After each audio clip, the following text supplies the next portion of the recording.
आप कह रहे हो कि मोदी मर जा, हाय हाय, अरे मर जाओ चुल्लू भर पानी में, उसका नाम उससे मांग करो। ये कह रहे हो, शर्म आनी चाहिए, थूक देना चाहिए उस मुंह पर राकेश टिकैत है। मोदी मर जा तू, हाय हाय, अरे मोदी जी को तो गोली चलवा देनी चाहिए ऐसे किसानों के ऊपर। यदा ही धर्मस्य ग्लानिर्भवत् भारत, भारत के अंदर धर्म का बिल्कुल पतन हो गया था। अगर यही दोनों आदमी ना आते अर्जुन कृष्ण बन के, तो धर्म का बिल्कुल लाश था। इन्होंने धर्म ही स्थापित कर दिया।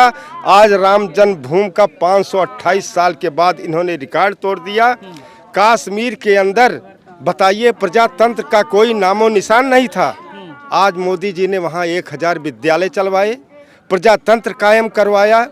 वहाँ हिंदुओं की लड़कियों का विवाह बिना पाकिस्तानियों के पूछे हुए, बिना उनके आर्डर के विवाह नहीं कर सकते थे। अखिलेश यादव का एक आरोप है, मेरी बात सुनिए पहले। अखिलेश यादव आरोप लगा रहे हैं कि जब से योगी आदित्यनाथ कुर्सी पर बैठे हैं गुंडागर्दी बढ़ गई है क्या? अरे अखिलेश यादव ने अपने नात रिश्तेदारों को उन्होंने ये सिखाया था कि लूटो लुटाओ बनो बनाओ। आर्थिक दशा देश की क्या थी? कर्ज थे।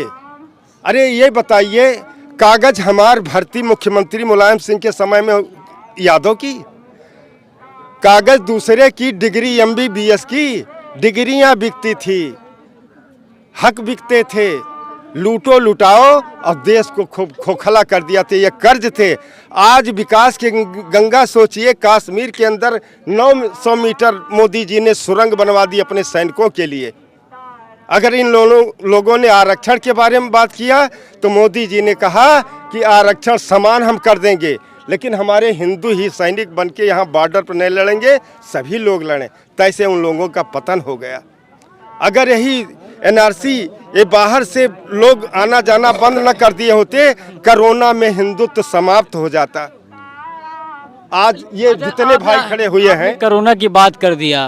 उत्तर प्रदेश में कोरोना रहा, कैसे देखते हैं योगी सरकार? कोरोना के बारे में तो अखिलेश सरकार ने कहा ये राजनीति सेक रहे हैं, लेकिन जब मुख्यमंत्री मुलायम सिंह दोनों आदमियों के कोरोना हुआ, इनको पता चल गया हाँ कोरोना क्या चीज है। ये खिलवाड़ बनाए हुए थे। अब हाँ, आज इनके जितने शिष्य हैं, जितने आम आदमी हैं, यही कह रहे हैं अरे हम कोरोना। आज ब्लॉक पे जाइए, वहाँ भीड़ लगती है, इंजेक्शन लग रहा है, कम से कम 200 आदमियों की लाइन लग रही है, तीसरे दिन इंजेक्शन लग रहा है। इन्हीं की बहकाए हुए डिग्रियां बिके, MBBS की डिग्रियां बिकती थी, कागज दूसरे का भर्ती यादव लोगों की होती थी। हैं? अगर उस समय प्रधानमंत्री राजपाल कहाँ था जहां हिंदुओं का कतरा हुआ राम जन्मभूमि के बारे में, आज तक मुलायम सरकार क्यों नहीं कटघरे में खड़ी कर दी गई? वो तो कहते हैं अखिलेश यादव मीडिया कॉन्क्लेव में कि हम सबसे बड़े हिंदू हैं। अरे हिंदू हैं कि वो मुसलमान, उनकी जात खानदान उनका मुसलमान है, इतिहास गवाही दे रहा है।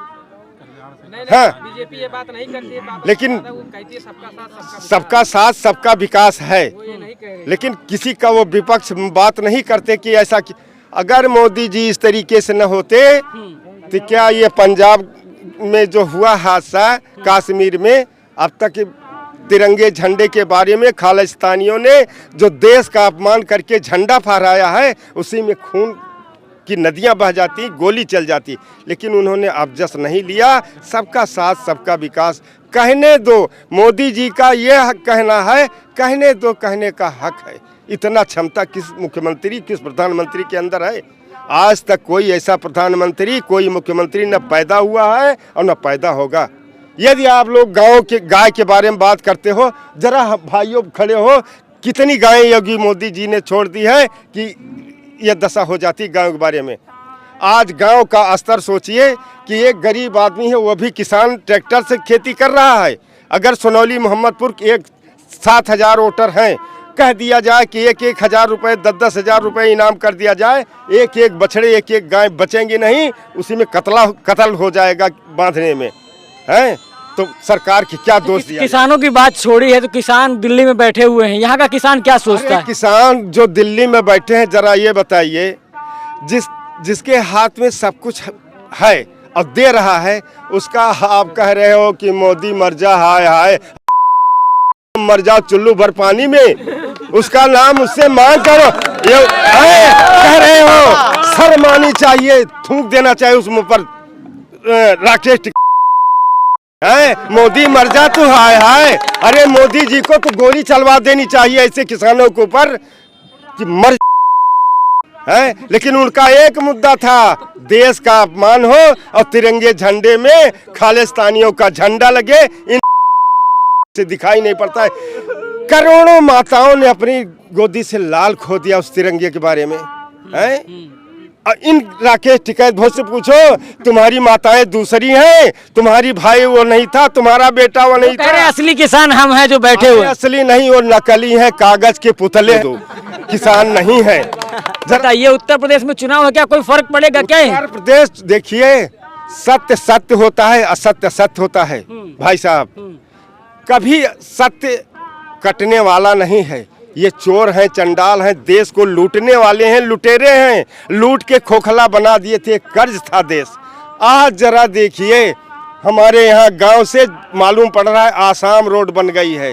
हमारे यहाँ 84 कोसी परिक्रमा मार्ग बनने जा रहा है 6 लेंथ का। तब देखिए कि राम कैसे होते। अगर इन लोगों ने मोदी का साथ दिया होता तो राम राज्य स्थापित कर देते। वो राकेश टिकैत का कोई फर्क नहीं पड़ने वाला। ना, राकेश टिकैत नहीं है, वो डकैत है। राकेश टिकैत का नाम डकैत है और डकैती डालने आया था। खालिस्तानियों के लेके केवल झंडा फहराने का मकसद था, देश को अपमानित करने के लिए आया था। वो आंदोलनकारी नहीं था। आंदोलनकारी नहीं था। कैसे देखते हैं उत्तर प्रदेश के चुनाव में राकेश टिकैत एंट्री करने वाले हैं? राकेश टिकैत एंट्री करें या ना एंट्री करें, उनसे कोई माहौल यहाँ खराब नहीं है, फर्क नहीं पड़ता है। बीजेपी की सरकार बनेगी, कन्फर्म है ये। शिक्षा के मामले में आप देख लीजिए, हर जगह डेवलप है। हमारा गोंडा सबसे पिछड़ा था, जब से बीजेपी की सरकार आई है सबसे आगे है। अब इसमें कोई सबकी गलतियां दे निकाले तो कमियां तो सब में है निकाले तो, लेकिन ये नहीं है, सबसे आगे है हमारा गोंडा इस समय में। शिक्षा में एक बात आता है, ब्रजभूषण शरण सिंह का नाम आता है, यहाँ के सांसद, उनके बहुत कॉलेज, उन्होंने शिक्षा के लिए बहुत योगदान किया। कैसे देखते हैं? नहीं तो सांसद जी ने ये बहुत अच्छा किया। अब बताइए, यहाँ से 40 किलोमीटर गोंडा डिस्ट्रिक्ट है, लाल बहादुर शास्त्री महाविद्यालय। यहाँ की बेटियाँ कैसे पढ़ने जाएंगी आप ही बता दीजिए। 7 किलोमीटर वो साइकिल चला के जाएंगी, वहाँ से फिर अपना वो जाएँ पढ़ने के लिए। वो पढ़ने में बहुत ज़्यादा दिक्कत होती है लड़कियों को, लड़के चले जाएंगे। तो सांसद जी ने अगर ये किया तो सबसे अच्छा काम किया, सबसे अच्छा काम किया। सांसद जी ने तो घर घर शिक्षा दी है। बच्चे जा रहे हैं, फीस भी माफ कर दे रहे हैं, फीस नहीं ले रहे हैं कहीं कहीं। हम खुद उनके कॉलेज में पढ़े, सबसे अच्छे प्रोफेसर टीचर रखते हैं। अब बच्चे वहाँ जाके ना पढ़े तो वो सांसद जी की गलती नहीं है। सांसद जी की गलती नहीं कोई। सांसद जी तो चाह रहे हैं कि हमारा गोंडा सबसे देव पाटन मंडल सबसे आगे हो। तो आप समझ सकते हैं यहाँ के लोग हैं जो इस समय हमारे साथ चर्चा कर रहे थे। उत्तर प्रदेश की राजनीति की बात करते हैं तो किसानों की बात जो हमने चाचा से जानी, इनके मुंह में बहुत गुस्सा था राकेश टिकैत को लेकर, क्योंकि हम जब दिल्ली में कवर करने जाते हैं तो यही राकेश टिकैत हमारे ऊपर इल्ज़ाम लगा देते हैं कि हम ऐसे नहीं हैं, हम असली किसान हैं। इन्होंने बताया कि असली किसान कौन है, क्योंकि हम गांव के अंदर हैं, ये किसान खेती करते हैं, ये किसान अपना पसीना बहाते हैं, और इन्होंने आज बता दिया है कि कौन असली किसान है। तो दोस्तों, ऐसे ही हमारा सफर और उत्तर प्रदेश में जारी रहेगा। मैं हूँ राजवीर शाह, आप देख रहे हैं द न्यूज़पेपर। जय हिंद।